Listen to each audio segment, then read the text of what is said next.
বন্ধুসকল, আজি আপোনালোক ইয়াত উপস্থিত হৈছে। আমি অহা 25 ফেব্ৰুৱাৰী 12 ফাগুন দেওবাৰ গুপ্তকাশী বিশ্বনাথ ঘাটত তিনিদিনীয়া কাৰ্যসূচীৰে একাদশ ৰুদ্ৰ মহাযজ্ঞৰ আয়োজন কৰিছোঁ। এই গুপ্তকাশী বিশ্বনাথ হাজাৰ বছৰ পুৰণি এখন কাশী স্থান, কিন্তু কালক্ৰমত গুপ্ত হৈ পৰিছিলে। আৰু ইয়াত বহু দিনৰ পৰা আমি জনাৰ পৰাই ইয়াত তেনেধৰণৰ আমি এইবাৰ যি পূজাৰ আয়োজন কৰিবলৈ গৈছোঁ তেনেধৰণৰ এই ধৰণৰ যজ্ঞ ইয়াত হোৱা নাছিলে। আৰু সেই হেতুকে বিভিন্নজনৰ পণ্ডিতৰ দিহা পৰামৰ্শত আমি শ্বাইনিং গ্ৰীণ নেশ্যন ৱেলফেয়াৰ ফাউণ্ডেশ্যনৰ তৰফৰ পৰা অহা 25 ফেব্ৰুৱাৰীৰ পৰা তিনিদিনীয়া কাৰ্যসূচীৰে একাদশ ৰুদ্ৰ মহাযজ্ঞৰ পূজাভাগ আয়োজন কৰিছোঁ। তদুপলক্ষে মহৰ্ষি আশ্ৰমৰ 15জন পণ্ডিত আহি এই যজ্ঞভাগ সম্পন্ন কৰিব। এই যজ্ঞৰ লগতে ৰুদ্ৰৰ যি শিৱলিংগৰ অভিষেক হ'ব এই পুৱা প্ৰাতঃকালত। তাৰপিছত পূজা অৰ্চনা আৰম্ভ হ'ব। দিনৰ দুপৰীয়াৰ পৰা হোম যজ্ঞ, একাদশ কুণ্ডত হোম যজ্ঞ আৰম্ভ হ'ব। অসমৰ বিভিন্ন প্ৰান্তৰ বহুতকেইজন মানুহে ইয়াত অংশগ্ৰহণো কৰিব। ইয়াৰ লগতে সন্ধিয়া হোৱাৰ লগে লগে গংগা যি ধৰণে আৰতি হয়, আমি নমামি ব্ৰহ্মপুত্ৰতো এই ধৰণৰ আৰতি ইয়াত কৰিছিলোঁ। এই আৰতি তিনিদিনীয়া কাৰ্যসূচীত থাকিব।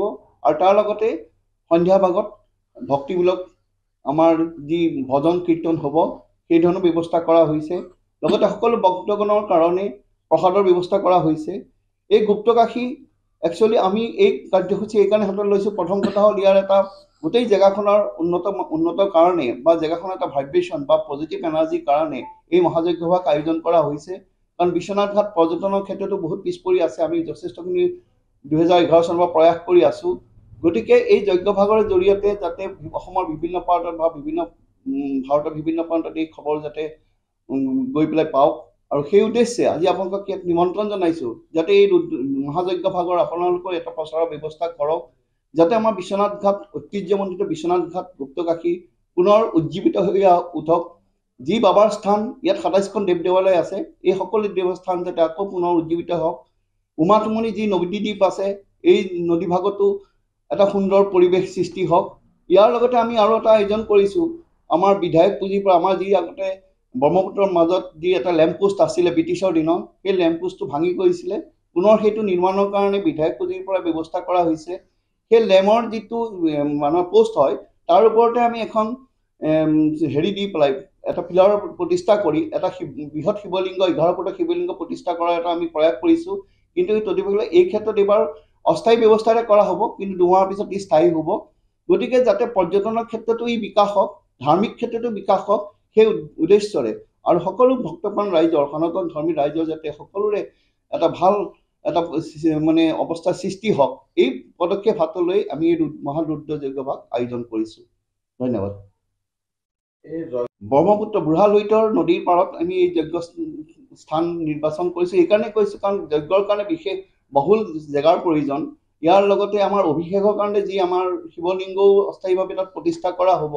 গতিকে যথেষ্ট জেগাৰ প্ৰয়োজনৰ কাৰণে আমি কোনো মন্দিৰৰ লোৱা নাছিলোঁ চৌহদ, কাৰণ নদীৰ পাৰত যিকোনো যজ্ঞ নদীৰ পাৰত হ'লে ইয়াৰ বেছি ফলপ্ৰসূ হয় বুলি পণ্ডিতসকলে কয়। আৰু যিহেতু এটা বিশ্বনাথ ঘাট নৈসৰ্গিক শোভা, যিটো যাৰ প্ৰাকৃতিক দৃশ্য খুব সুন্দৰ, গতিকে আমি সকলোৰে বৰ্তমান ৰাইজৰ কাৰণে, দৰ্শকৰ কাৰণে আমি নদীতে এই কাৰ্য কৰিবলৈ মনস্থ কৰিছোঁ। বাহিৰৰ আমাৰ যিকেইজন 15জন পণ্ডিত, তেওঁলোক দিল্লী মহৰ্ষি আশ্ৰমত তেওঁলোকে এই পণ্ডিতালি তেওঁলোকে হেৰি পাছ কৰি অহা সংস্কৃতিক টোলত। আৰু ইয়াৰে আমাৰ ঘাঁহিগাঁৱৰ কেইজনমান আছে, বাহিৰৰ কেইজনমান আছে আমাৰ বিশ্বনাথ জিলাৰ ভিতৰতে। এই সকলোৱে মিলি 15জন তেওঁলোকে ভাৰতৰ বিভিন্ন প্ৰান্তত এই ধৰণে যজ্ঞ কৰি আছে। ইনফেক্ট তেওঁলোক বিদেশতো গৈ ডুবাইত আৰু আমেৰিকাত গৈ তেওঁলোকে যজ্ঞ কৰি আহিছে। গতিকে আমি ভাবোঁ আমি যি উদ্দেশ্য হাতত লৈ আগবাঢ়িছোঁ, সকলোৱে যাতে এইবাৰ এই যজ্ঞভাগ দেখি নিশ্চয় মনটো আনন্দিত হ'ব, নিজেও এটা আধ্যাত্মিক দিশত আগবাঢ়িব পাৰিব বুলি আমি আশা ৰাখিছোঁ। ব্ৰহ্মপুত্ৰৰ মাজত যি আপোনালোকে এটা প্ৰতিস্থাপনৰ ইতিমধ্যে চৰকাৰৰ ফালৰ পৰা হওক বা বিধায়কৰ ফালৰ পৰা যি সঁহাৰি পাইছে বুলি কৈছে, কিমান দিনৰ ভিতৰত আপোনালোকে সম্পূৰ্ণ কৰাৰ আপোনালোকে ইতিমধ্যে ব্যৱস্থা কৰিছে? এতিয়া খৰালিকাল এইকেইদিনতে আমি নিৰ্মাণৰ কাৰ্য আৰম্ভ হ'ব। 2 দিনতে নিৰ্মাণ কাৰ্য পোষ্টৰ নিৰ্মাণ কাৰ্য আৰম্ভ হ'ব। পোষ্টৰ যিটো আমাৰ তাৰ স্লেব হ'ব, এটা সমতল থলী হ'ব পোষ্টৰ ওপৰত, য'ত আমি মূৰ্তিটো প্ৰতিষ্ঠা কৰিব পাৰিম। আমাৰ যিজন কাৰিকৰী দিশত যিজন ইঞ্জিনিয়াৰ ইয়াত নিয়োগ কৰা হৈছে, তেওঁ 2 মাহৰ ভিতৰত এইটো প্ৰস্তুত কৰি উলিয়াম বুলি তেওঁ আশ্বাস দিছে।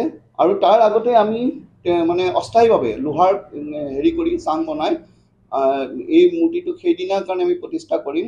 আৰু যেতিয়ালৈকে ই সম্পূৰ্ণ স্থায়ীৰূপে নহয় এই পিলাৰটো, তেতিয়ালৈকে সি অস্থায়ী কেন্দ্ৰতে থাকিব।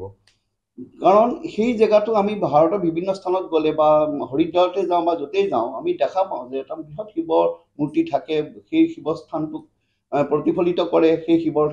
গতিকে ব্ৰহ্মপুত্ৰৰ সেই জেগাটো খুব উত্তম স্থায়ী বুলি বহুতে বিবেচনা কৰিছিল। আমি 2011 চনৰ পৰা এই কথাটো সংকল্প হিচাপে লৈছিলোঁ যে আমি বিশ্বনাথ ঘাটৰ সেই মানে লাইট পোষ্টৰ ওচৰতে এটি শিৱ মূৰ্তি স্থাপন কৰিম, যিহেতু বিশেষ আমাৰ পৰ্যটকসকলক আকৰ্ষণ কৰিব পাৰিব। আৰু বিশ্বনাথৰ যি এটা বাৰ্তা আছে, বিশ্বনাথৰ কি গুপ্তকাশী বিশ্বনাথ কিয় হৈ আছে, সেই বাৰ্তায়ো সেই মূৰ্তিৰ দ্বাৰাই মানুহে জানিব পাৰিব। পানী বিশ্বনাথৰ দ্বাৰা তাতো আপোনালোকে পূজা ভাগৰ বা ভক্তৰ বাবে সেৱা লোৱা তেনেকুৱা ধৰণৰ ব্যৱস্থা কৰা হ'ব নেকি? পানী গোহাঁই বিশ্বনাথত সেই ধৰণে ব্যৱস্থা লোৱা এইকাৰণে নহয়, কাৰণ তাত 6 মাহৰ পিছত যথেষ্ট পানী হয়। আৰু সেই ধৰণে তাত প্ৰকল্প ল'বলৈ হ'লে বৰ ব্যয়বহুল হ'ব। ভৱিষ্যতে যদি চৰকাৰে সঁহাৰি দিয়ে, তেতিয়াহ'লে আমি সেই ক্ষেত্ৰতো আগবাঢ়িব পাৰিম, মই আশা ৰাখিছোঁ। কাৰণ সেইটো এটা যজ্ঞৰ টাইম আমাৰ এই কাৰ্যসূচী এনেধৰণৰ, আপোনাৰ পুৱা 8 বজাৰ পৰা ধৰ্মধ্বজ উত্তোলন হ'ব। এইটো আমাৰ 25 ফেব্ৰুৱাৰীৰ দিন দেওবাৰৰ দিনা। 9 বজাত আমাৰ মংগল সূচক বন্তি মন্ত্ৰ বেদপাঠ গুৰু পূজা কলহ যাত্ৰা আদি আৰম্ভ হ'ব। 11 বজাত যিবিলাক বেদী থাকিব, সেই বেদী পূজা আৰম্ভ হ'ব। ৰুদ্ৰাভিষেক আৰম্ভ হ'ব। ৰুদ্ৰাভিষেক শিৱৰ লিংগৰ ওপৰত আৰম্ভ কৰা হ'ব। ইয়াত সকলো মানে ধৰ্মপ্ৰাণ ৰাইজে অংশগ্ৰহণ কৰিব পাৰিব। ৰুদ্ৰ মহাযজ্ঞ আৰম্ভ হ'ব দিনৰ 2 বজাৰ পৰা, যিটো আমাৰ কুণ্ড একাদশ কুণ্ড, 11টা কুণ্ড থাকিব। তাত প্ৰতিটো কুণ্ডতে যজ্ঞ আৰম্ভ হ'ব। আৰু সন্ধিয়া 6 বজাত যজ্ঞ শেষ হোৱাৰ পিছত পুষ্পাঞ্জলি হ'ব।